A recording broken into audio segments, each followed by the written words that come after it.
গাজার লোকালয়ে তাকালেই চোখে পড়ে স্কুল, হাসপাতাল, বাজার আর হাজার হাজার সাধারণ মানুষের বাসস্থান। কিন্তু তারই নিচে অর্থাৎ মাটির গভীরে লুকিয়ে আছে মাকড়সার জালের মতো ছড়ানো এক বিশাল টানেল নেটওয়ার্ক। এখান থেকে হামাস শাসন চালায়, যুদ্ধ চালায় এবং আক্রমণের ছক কষে। এটাকে বলা যায় গাজার আরেক জগৎ, ইসরায়েল যার নাম দিয়েছে গাজা মেট্রো।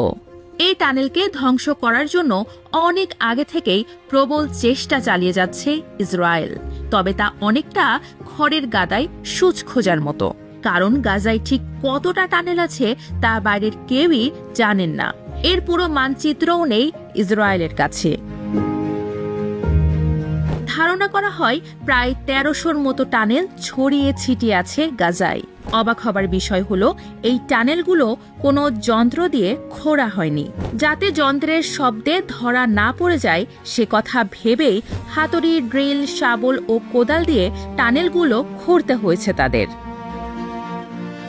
এক একটা টানেল বানাতে সময় লেগেছে ২ থেকে ৩ বছর। খরচ পড়েছে লাখ লাখ ডলার। গাজায় বেলে ও দোআঁশ মাটি বেশি হওয়ায় তাদের টানেল খুঁড়তে সুবিধা হয়েছে। এরপর টানেলগুলো তৈরি করা হয়েছে কংক্রিট দিয়ে। বৈদ্যুতিক লাইনও আছে সেখানে, এমনকি কিছু টানেলে বাতাস চলাচলের ব্যবস্থাও থাকে।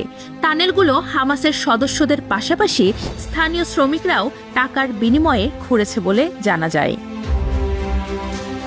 হামাসের এই সুড়ঙ্গগুলো কোনো হালকা পাতলা গর্ত না, এগুলো এমনভাবে বানানো হয়েছে যে একজন যোদ্ধা ভারী অস্ত্রসহ অনায়াসে চলতে পারেন। প্রায় ৩০ মিটার গভীরে এবং তা কয়েক কিলোমিটার পর্যন্ত বিস্তৃত। প্রবেশ পথগুলো থাকে সাধারণত ঘরবাড়ি, মসজিদ, স্কুল কিংবা এমন ভবনে যেখানে সাধারণ মানুষের সমাগম হয়। বেশিরভাগ সুড়ঙ্গের উচ্চতা প্রায় ২.৫ মিটার আর প্রস্থ ১ মিটারের মতো।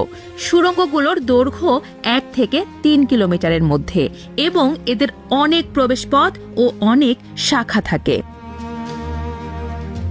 আল শিফা হাসপাতালের নিচে পাওয়া এক সুড়ঙ্গ প্রসঙ্গে এক সেনা সদস্য বলেন, টানেলটি এতটাই পরিকল্পিত ছিল যে সেখানে ঘুমানোর জন্য আলাদা ঘর, রান্নাঘর, টাইলস লাগানো বাথরুম ও মিটিং রুম ছিল। ভূগর্ভস্থ এই নেটওয়ার্কটি হামাস শুধু আত্মরক্ষার জন্য তৈরি করেনি, এগুলো ছিল অস্ত্রাগার, কমান্ড সেন্টার এবং সবচেয়ে বিপজ্জনক ইসরায়েলে ঢুকে হামলা চালানোর গোপন পথ। গাজায় টানেল নির্মাণ শুরু হয় ২০০৫ সালে, ইসরায়েল সৈন্য ও বসতি স্থাপনকারীদের প্রত্যাহারের আগে থেকেই। ২০০৬ সালে এক ইসরায়েলি সেনা গিলাদ শালিতকে অপহরণের পরে প্রথম আলোচনায় আসে এই সুড়ঙ্গ। ২০০৭ সালে গাজা অবরোধ কঠোর হলে সুড়ঙ্গ নির্মাণ বেড়ে যায়।